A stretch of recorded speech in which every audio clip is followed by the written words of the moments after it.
Thank you for spending some time with the Community Violence Intervention Center. I'm Koya Tompkins, President and CEO of CVIC, where our vision is to end interpersonal violence in 2 generations through safety, healing, and education.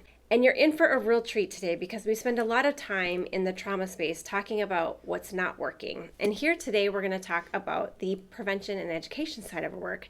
Today with us is Matthew Turnus, our prevention and education specialist, and Brittany Love, and I love her name, that her name is Love. I always tell her that, our prevention and education director. So Matthew, maybe you could start by telling us a little bit about the different types of bullying and how CVIC assists youth with those issues. Absolutely. So there are a variety of different types of bullying.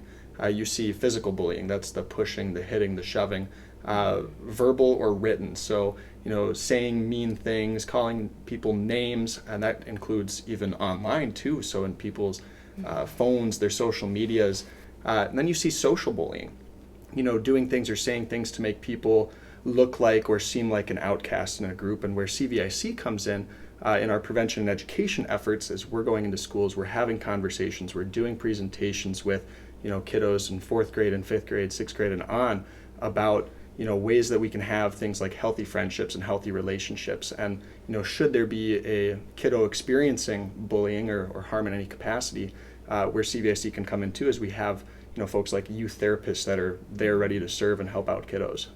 Can you talk a little bit about the curriculum and some of the topics that you try to teach? Absolutely. So starting off with 4th and 5th graders, we have a program called Friendships That Work. That is a 5-week program that covers everything from, how do you start a conversation to, how do you acknowledge someone and the steps in between? How do you handle conflict? So those are the conversations that we're starting early. And, we like to think of our presentations and our trainings like building blocks or like Legos. You build upon these. So as we get older, we go into recognizing bullying. And we're running a program right now with a couple of students this summer even about, it's with 7th and 8th grade boys. It's about healthy masculinity and healthy relationships with that. So it's a variety of conversations and a variety of topics that all kind of pool into this idea of what is a healthy friendship. How can we support one another, have healthy relationships, have healthy friendships, and recognize bullying or harm. Yeah, I think it's so great that, I think our world sometimes teaches us the wrong things, and I love how we frame it around what's healthy and what's good for kids. Of course, kids are being bullied, and that's why we're doing this work. If they do have a situation where they're experiencing something, where should they turn to for help? In perhaps a school setting, there's a variety of individuals that they could turn to, a teacher, a school counselor, a school resource officer. Even just a trusted adult could, make a big difference. And additionally, again, CVIC has individuals or youth therapists that are here ready to help should a student, want that external presence. So we often associate bullying with kiddos and youth, but can you talk to us a little bit, Brittany, about how it affects and how it can transpire even as an adult in the workplace? Yeah, so as Matt said, kiddos experience bullying and all the different forms that do occur. That also transpires into adulthood, so on college campuses, but also in the workplace as well. We don't really call it bullying as adults. We call it more of workplace harassment, discrimination, and then we can even go further into more details such as sexual harassment and even looking at different types of discrimination such as sexism, racism, and other types of isms and microaggressions. So it is similar, but more on a larger, broader scale, because as adults we know so much more than when we were kids, right? So we have much more knowledge. But bullying does 100% absolutely occur. We just switch the language that we use. What rights do North Dakota employees have if this were to happen, and how can they get the support if they are in this situation?